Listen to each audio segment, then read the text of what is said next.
to the second half of the lecture on the Mongol Empire, also known as the Mongol Empire, part number 2. So, where we last left off was the Mongol expansion into China, taking down the world's richest empire that had existed up until this time, and the Mongols are going to completely take over the remnants of the Jin Empire. So we talked about that battle of Zhuangzhou, which was the capital of modern day Beijing. So the Mongols are now looking outward after they have conquered China. Their appetite for conquering and plunder is not yet satisfied. So let's take a look at phase number 2. So they just conquered China.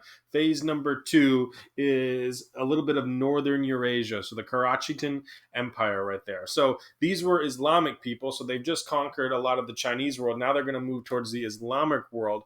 But these people were ruled by a very, very intolerant Buddhist named Kuchlug. So Kuchlug right here was not a very, very well-liked leader. He's a very, very intolerant, didn't really respect these Muslim beliefs. And when Genghis Khan attacked the Chinese Empire, the Jin Empire, he did not help. And so that is enough for Genghis Khan to declare war. So he did not help, which means you hurt, which means you are an enemy. And so Genghis Khan, before he starts his invasion of the Karachitan Empire, he realizes that a lot of his people hate him. And so one of the greatest things, and we always look at the Mongols from their use of bows and their use of horse riding, but really one of the greatest things that they ever had was their diplomacy. Information was what the Mongols were really good at. And so they found out that these local Muslims hated their ruler. And so basically what he says is, I can send my army here and lose a lot of soldiers, or I can use their own population and start a rebellion from within. And so oftentimes it wasn't the Mongols who would actually attack. It would be these people from these areas around the world that were so frustrated with their rulers. So eventually the Karachitan Empire falls. And Genghis Khan starts to look at the neighbors who are in modern day Persia. And they were a pretty big empire. This was recreating pretty much half of the old Persian Empire that you looked at way back when the ancient Greeks, the Khwarezm Empire. So basically, now that he's attacked these, he's got rid of Kuchlug, he's got rid of these Islamic. He started to look on the Islamic world. He sends a messenger to the Khwarezm Shah, the ruler, the king there. And the Shah decides it's a good idea to steal the goods of the Mongols, kill the Mongol messengers, and basically say, if you want to talk with us, this is how we deal with you. Well, as you can imagine, that's not a very good way to deal with the Mongols and Genghis Khan. So this guy thinks he's the second Alexander the Great. He's got an army of 400,000. He's conquered most of the ancient Persian Empire. And so he thinks that he is going to be able to be the one to defeat the Mongol Empire. He's been looking at all these other empires and that have fallen, but his empire will survive. So you can guess what happens here. The Mongols swarm from 5 different sides. They attack this army of 400,000, and they are immediately defeated by the fast, quick-moving Mongol horses. So eventually, this is not over. So they're trying to find this Shah, and this Shah knows that if they catch him, he's not only going to be killed; it's going to be a really painful death. So they track him through these 5 different battles, and every battle, the Shah just keeps getting away, keeps getting away, keeps getting away. But eventually, Genghis Khan says, "You know what? If you're going to run, I'm going to kill everyone." So his empire completely collapses and is completely destroyed at the hands of the Mongols. And eventually, this is going to lead to the attack on the Abbasid Caliphate, which we remember reading about the siege of Baghdad when we were in unit number 1. So that does not work out well for them. So basically, this is what happened. After removing those who could benefit him, the Genghis Khan assembled the rest of the people into the main mosque. And this is what he said. Just know, you have committed great sins. And if you ask me what proof I have, I say it is because I am the punishment of God. If you have not committed great sins, you would not have sent a punishment like me upon you. And then he burned the mosque down. So, I mean, very, very brutal tactics right here. So now that he's now conquered the Islamic world, what's left? phase number 3, Europe. So eventually this Shah that he attacked, this Khwarazm Shah, fled, and he's burning everything behind him. He doesn't want to give the Mongols any food, any water, any shelter, so he's just burning down everything behind him. And Genghis Khan, though, has not forgotten about this, and this guy is his top priority. So he sends his top general Subutai, also known as Subutai the Valiant, to track down and kill this Shah. I mean, really, this guy has a thirst for blood that cannot be quenched. This was the Subutai the Valiant, his most successful general. He won 20 different campaigns. So campaign is like versus one specific enemy.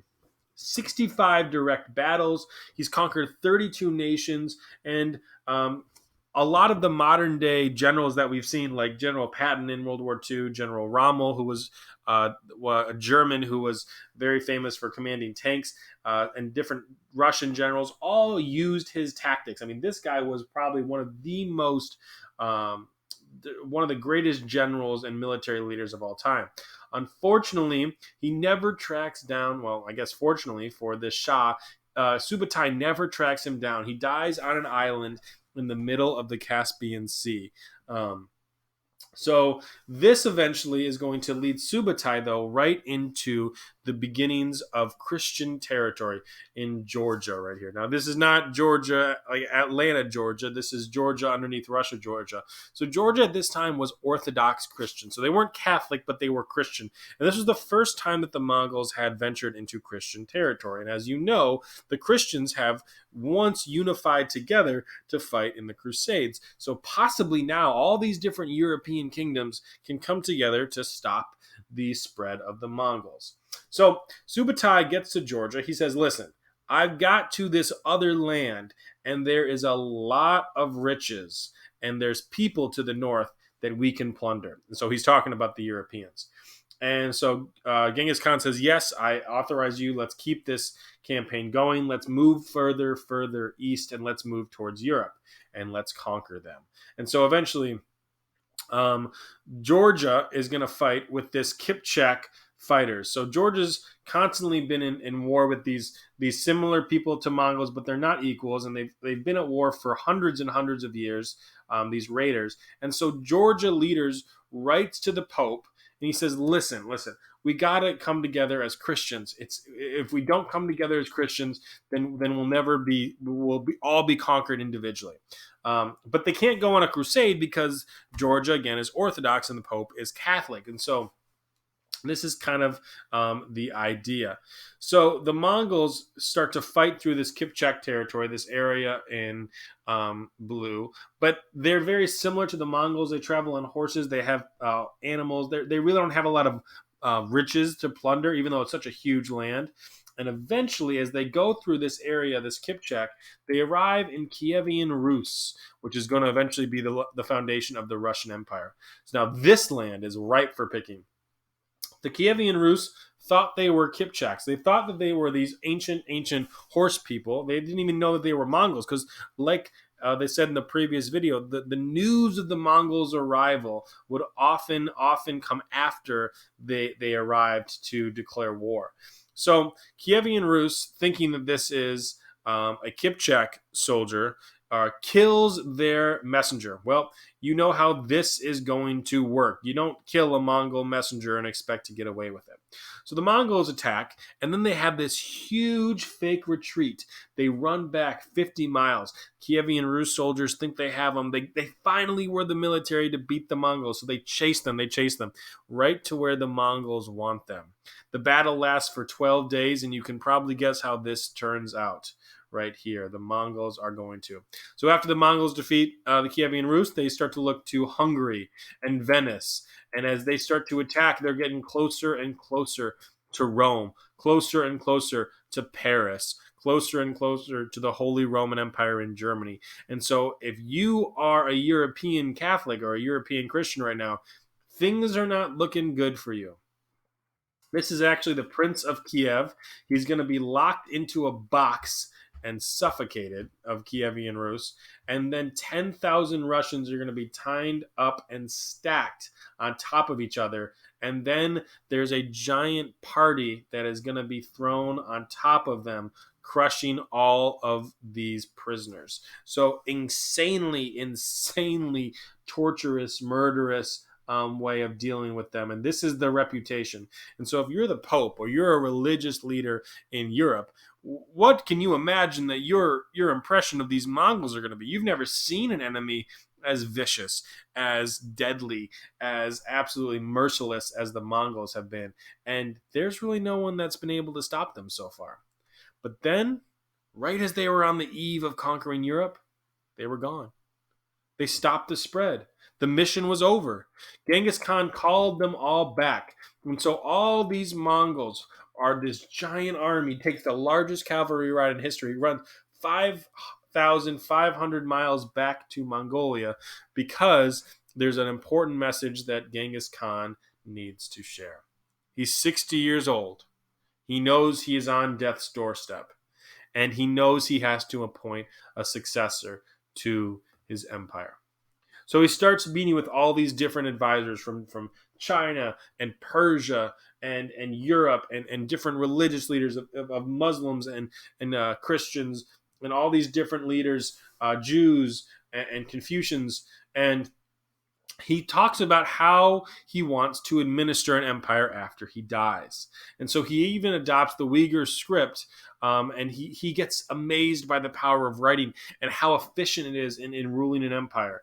And then on August 18th, 1227, he eventually dies. And we actually don't know how. Was because he was wounded in battle? Did he fall off a horse? There's rumors that he actually started to suffer from dementia and his brain kind of started to go.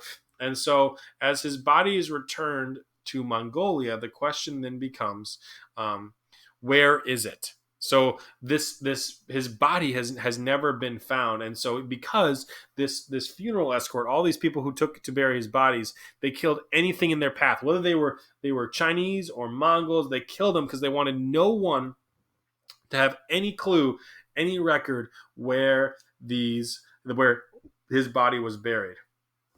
So let's take a look at this video here, which shows the trek to find Genghis Khan's tomb.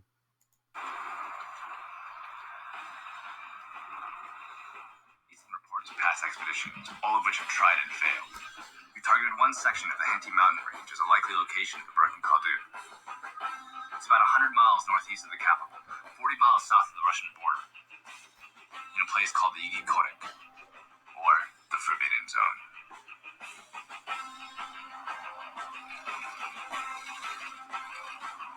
We're laying siege to the mountain. Where we're going, roads can disappear overnight.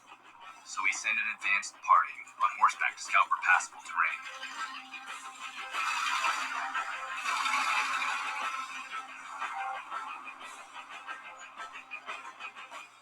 Hey, why are we stopping? It looks like the roads are going to start showing their might right now. Wow, it's a lake. It's a huge lake in the middle of the road. Let's go check it out.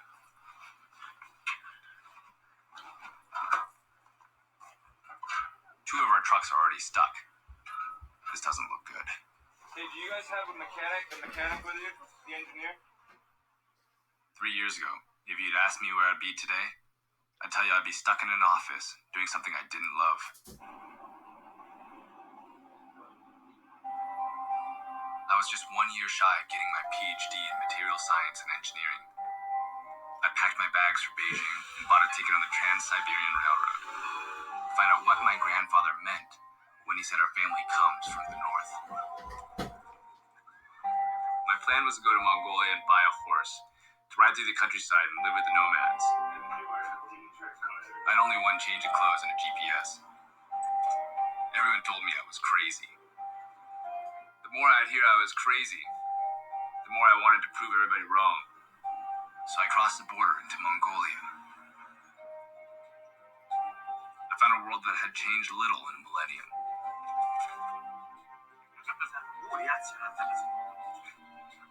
And at its core, Genghis Khan, a charismatic figure whose true history was as lost to the Western world as his tomb.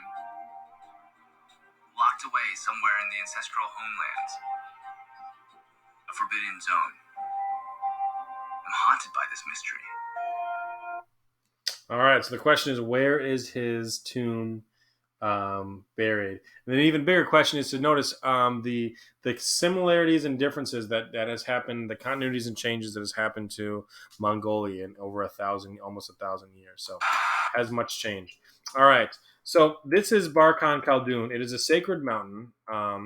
And is a strictly protected area in Mongolia. It's believed to be the birthplace of Genghis Khan. And this Dr. Albert Yumin, who we just saw, has zeroed in on this site, thinking that this is where his tomb is. And a tumulus is actually a burial site that the Mongols would use to kind of bury you, then put a giant mound of earth over you. And there's actually one that was found in 2016. And so the question is this Genghis Khan? Is this his area? So we don't know where his tomb is, but we do know a little bit about his family tree. And this is his immediate family tree. There's a lot of people that have ancestry of Genghis Khan because of the absolute rape and sexual abuse that he committed throughout all of the world when he would conquer. But his immediate family tree is obviously him. And I put a little crown here to know that this is kind of considered one of the great Khans, one of the really good rulers. And he was married to Borti. Borti was his child bride that he eventually lost, was kidnapped and kidnapped her back. So they've got a pretty crazy story themselves. And they had some children. The first children was Gochi, and he died 6 months before Genghis Khan. He had Chagatai, Ogadai, who was going to be his immediate ruler after he dies. Not for long, though. He really does not last too much longer. And then there's going to be Tulai. Tulu is going to be the last one. So Gochi has a son named Batu. Batu is going to rule the Golden Horde, which is going to be in Russia. Guyak is going to be one of the great Khans that is the son of Ogadai. So this is one of Genghis Khan's grandsons. Hulagu is going to be the son of Tolu, and then Tulu has some two other sons as well. So he's got three total. Monkey and Kublai are going to be very two of the most powerful Khans in the world. So we're going to take a look at what happens after Genghis Khan's death. So we've got here the four different Khanates that we talked about in the beginning. So Batu, who was again the son of Gochi, so his Genghis Khan's grandson, Batu is going to control the Golden Horde. So this is the area of Russia. And Ogadai, who's going to take over right after Genghis Khan dies, his son Ogadai, sends 150,000 soldiers. This is the largest army the world had ever seen.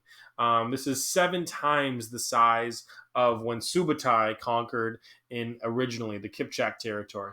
And he's eventually going to take Russia and Hungary in that campaign. And in the meantime, Ogadai dies. He dies while the Mongols are advancing into Europe, which is the reason why they're called back and don't expand into further areas right there.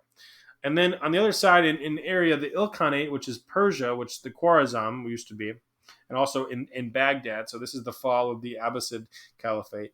So he sends an army to take Persia, but then while he's there, Ogadai dies before he's able to conquer Persia.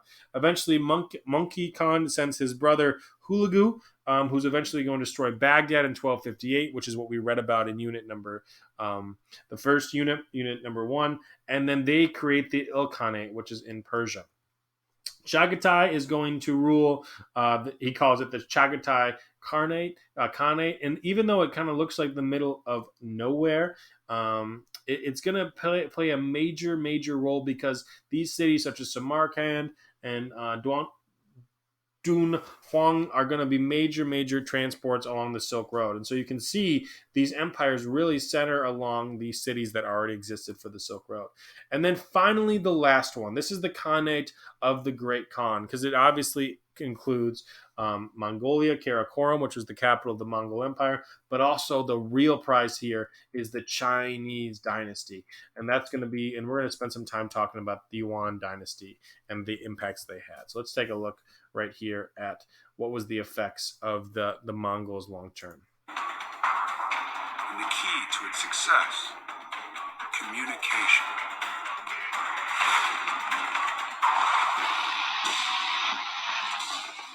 600 years before the Pony Express, the Mongols can send messages by horseback across an area twice the size of the United States.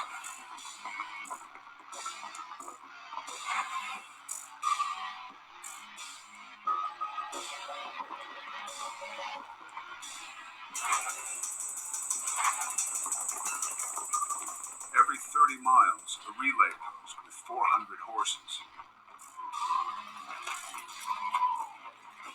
Government messengers carrying an official medallion can claim food in a fresh mount, the world's first passport. As a result of Genghis Khan's conquests, for the first time in history, one can safely travel from one end of the world to the other end.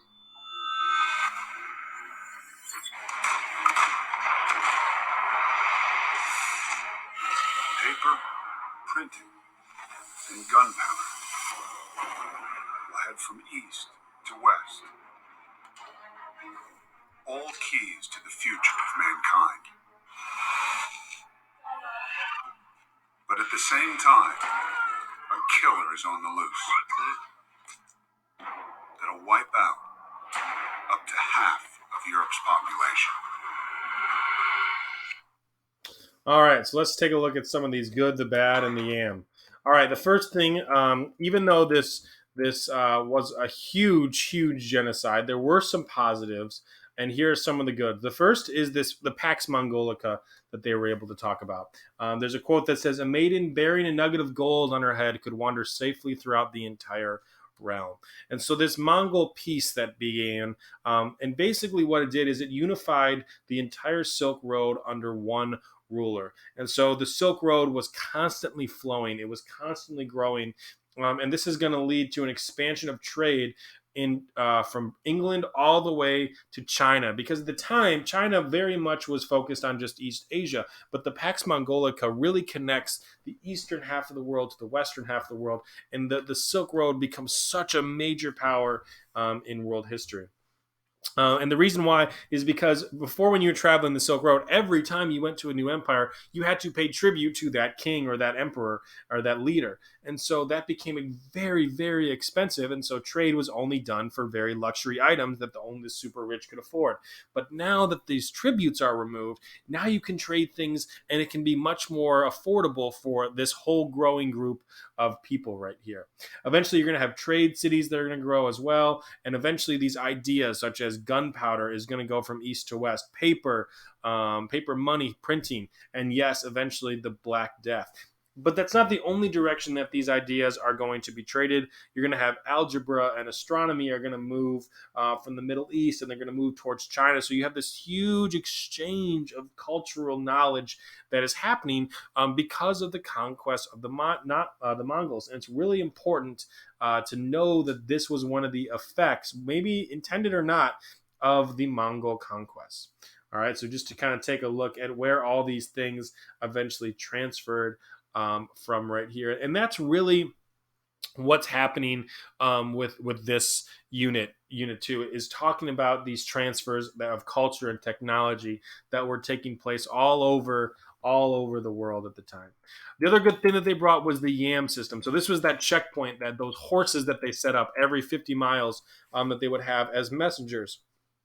So basically what it would do is you could send messages so much faster than had ever happened before. And so information could travel 300 kilometers per day, which was an extremely fast speed for the time. And eventually they would have these passports that they would do, and they would have these special privileges that these messengers could have in the empire. And this was the highest priority. If you had a Yam message, if you had a message from the emperor, that took the most important thing over time. Eventually, what's going to happen is they're going to come up with these passports, these that are carrying it, including Marco Polo, and they were called the Paisa, and they were a passport that actually gave them certain privileges. So if you had one of these, you were basically in. You were good. You had free food, a change of a horse. Eventually, this is originally going to be kind of taken advantage of by the rich, because obviously the nobility get one because social hierarchies, and it's going to lead to a little bit of corruption, which the Mongols are going to stamp out. And Kublai Khan is actually going to give one of these, a golden one, to Marco Polo, and so we're going to see what that looks like. And this is the law that was written on here in Uyghur. It says, by the power of eternal heaven, this is an order of the emperor. Whoever does not show respect to the bearer will be guilty of an offense. And you did not want to offend the Mongol emperor. Enough people learned that lesson. So the last thing that they had was the Mongol laws, known as the Yasa. And the Yasa, it literally translated to set in order. And this is what Genghis Khan used to unify the tribes of Mongolia, because they were very lawless before Genghis Khan. It was just all about raiding and stealing. And in order to unify the tribes, he realized he had to have laws, and they had to be very strictly enforced, and they needed to benefit everyone, not just a small group of people. And what was really interesting about these Yasa is they were never written down. They were totally kept in secret. They were never made public. But we know about them because these writers, such as Ibn Battuta and Marco Polo, have written about these Yasa and these laws. But there's actually no Mongol record of these laws. They were originated about different decrees about how to operate during war, but eventually later became law to live by even when times are peaceful. There was a judge of the Mongol Empire, which was Borti, which was Genghis Khan's first wife. It was her brother, so it was his brother-in-law, became the top judge of the Mongol Empire. And then Chagatai, if you remember Chagatai from earlier, he controlled that middle Khanate. He oversaw execution of these laws. So if anyone broke them, it was his job to enforce them. And they had three goals, and they're very important because they're definitely in order. The first one was no matter what, you were obedient to the great Khan. So whether that great Khan was Genghis Khan himself or Ogadai or his sons that he's going to have as well, that was the most priority, was you listen to the Khan no matter what he said.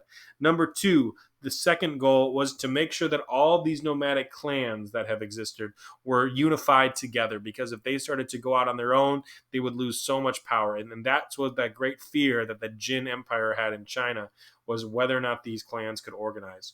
And the last one is, if you did wrong, if you broke one of these laws, there was an absolute clear and strict punishment that you were faced. So take a look at this list right here. And I want you guys to rank your top three laws that you think kept the Mongols incredibly unified, that followed those three goals: obedience to the Khan, binding together their clans, and the punishment of their wrongdoing. So write your top three laws. This might be a good point to pause the video and to choose what are the top three laws. All right, so now that you have your top three, let's take a look at some of the other things that we had with the role of the Mongols. Was the power and influence of women, because there was a really gender equality, maybe not completely equal, but more gender equality in these four places than anywhere else in the world. Even Mongols who were able to refuse to wear the burqa, foot binding to the east in China. They were often advisors to the Great Khan, including a 5-year period when Genghis Khan's daughter-in-law ruled the empire. So that's one of them. And we've talked about West Africa and Southeast Asia before. You can read about those. But also even in places like Japan, where some women even became samurai. So you have these four areas of the world where women are given more influence and power. And this is an important thing to kind of pay attention to, because this could definitely be a question on the AP exam. All right, let's take a look at Marco Polo and this one here, which shows the influence of Mongol and their views on religion. So here we're going to take a look at the Emperor Ogadai.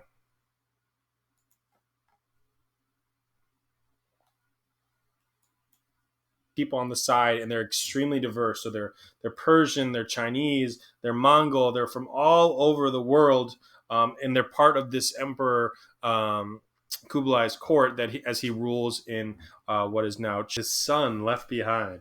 Really cool show if you're interested in watching. This is I've really binged this episode, this show as Marco. It's on Netflix. But all right. So let's take a look at the Yuan dynasty and Kublai's dynasty that he built up in China. So this is where it is. This area right here in that is the Yuan dynasty in kind of like a, what color is that? Like a light blue. And includes all these areas: Mongolia, Hong Kong, Macau, North Korea, South Korea. All these areas right here are going to be ruled, and parts of Russia and Burma. All these areas are going to be part of the Yuan dynasty. So besides the Qin and the Sui, this is the shortest dynasty in Chinese history because it really doesn't last. But there's one man to know right here that you can absolutely not forget, and that himself is Kublai Khan, the man from the episode right there. Marco Polo, after meeting him, because that really did happen in real life, said, "The great Khan is the mightiest man, whether in respects of subjects or of territory or of treasure." So just to kind of take a quick chronology of what happens. So Genghis Khan dies. His son Ogadai takes over. Ogadai dies. His son Monkey takes over. Monkey's brother is Kublai, and this is who is the ruler of the Yuan dynasty. And one of the really big divides in the Mongol Empire was that the Yuan dynasty becomes very Sinified, or becomes very, very, very Chinese. And that's going to be one of the complaints by a lot of the traditional Mongols, is they see their ancient ways becoming very, very Chinese. So they changed their name to become a dynasty. And remember, the Chinese dynasties were how they were described, was dynasties. He changes his name to Zhuang Tong, so he's no longer Kublai right there. He creates the capital Dadu, which is Beijing, which is the old capital that he eventually took over. He rebuilds the Grand Canal. He extends it all the way to Beijing, which had not already been there at the time. And he actually brings back the old civil service exams to run his empire. And eventually he incorporates a lot of Mongol policies too. Like he brings in the Yam postal system. He has a diverse group of employees and court leaders. And it's eventually going to try and invade Japan. There's a video game that just came out, called Ghost of Tsushima, which talks about the fictional invasion of Japan. I mean, it really did try to happen, but it wasn't the samurai who defeated the Mongols. It was a couple of giant storms and tsunamis that defeated the Mongols. So some really interesting history with that as well. All right. He eventually creates a whole social class system with the Mongols on top, the Simu, which is the religious leaders. He really much values religions of all kind. Then eventually he kind of includes the northern Chinese, which he describes as the Han. You might have actually heard of Han Chinese now. It's a dialect in China, but it's also what was the ancient Han. And then the last group to fall, which is the Song dynasty, are at the bottom right there. If you were to travel to this area, if you were to travel to the Yuan dynasty, even though they were ruled by Mongols, outsiders described them as Chinese because they very much became Chinese. They used Uyghur script, which is what the video was talking about. He was speaking Uyghur, which was the ancient writing. But the Chinese themselves, remember that whole mandate of heaven thing where the Chinese see that these when their rulers are unjust, they need to be replaced. And if they do get replaced, it's not humans, it's heavens, the gods, who are saying these rulers are no longer fit to rule. And the whole time, these Chinese people view the Mongols as outsiders. Even though the world sees them as Chinese, the Chinese people do not. And that's going to be one of the things. And so after a generation after Kublai dies, you're going to have rebellion after rebellion after rebellion.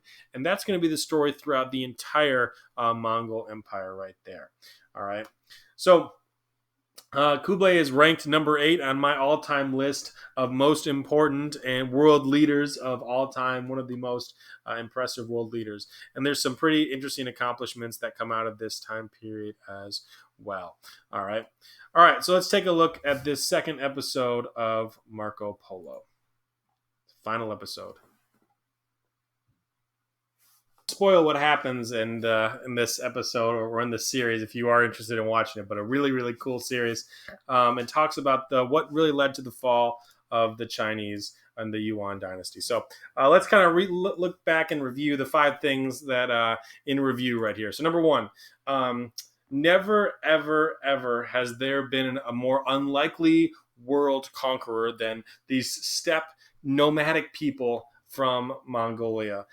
You have these massive empires and these bureaucracies in China and these massive religions and the Arabs, and you have this very professional military with the Romans, and those all make sense. But then you have the one outlier, the one that is able to build the largest area, which is the Mongols. Basically, the another good thing to know is that the steppe tribes, all these different people from this area, the steppe, the very harsh steppe, were able to unify under Genghis Khan, and they take their anger and their wrath out on any society nearby. There's no one that they're. It's just a constant spread of conquering and taking over. And there's really not the mission like the Romans had to spread their culture. Like they didn't want to make people Roman. They didn't want to spread their religion like the Christians or the Muslims. There was really no purpose besides just to keep conquering, keep taking and spreading and spreading and spreading. They conquer areas from Egypt to Austria to Russia to Vietnam, and they create the largest single land-based empire the world has ever seen. And sorry, England, you were not quite as big. I'll give you some water based, but not land based. Number 4, they really don't bring much to the world culturally, unless you are a worshiper of Tengriism, which is their religion. However, what they do, and this is one of their biggest effects, is by unifying the world, they can spread all these things that had already existed, these ideas, these beliefs, these technologies. All these things eventually are able to be spread so much more efficiently because of the effects of the Mongol conquest, and also even more deadly, as we saw earlier with the Black Death. And number 5, although the Mongols are one of the most interesting ones to study, their impact is huge, but they're not in power for very long. They're conquerors. They're not rulers, and so in a couple hundred years, pretty much all these dynasties that Genghis Khan had built are wiped away from the earth. And as you saw from that National Geographic video, the Mongols are living very similar to how they have once lived before. The remnants of a mighty empire, besides the statue of Genghis Khan, are often not left. So that is going to wrap us up with the Mongols. Thank you guys for finishing up this part 2, and we will catch you guys next time.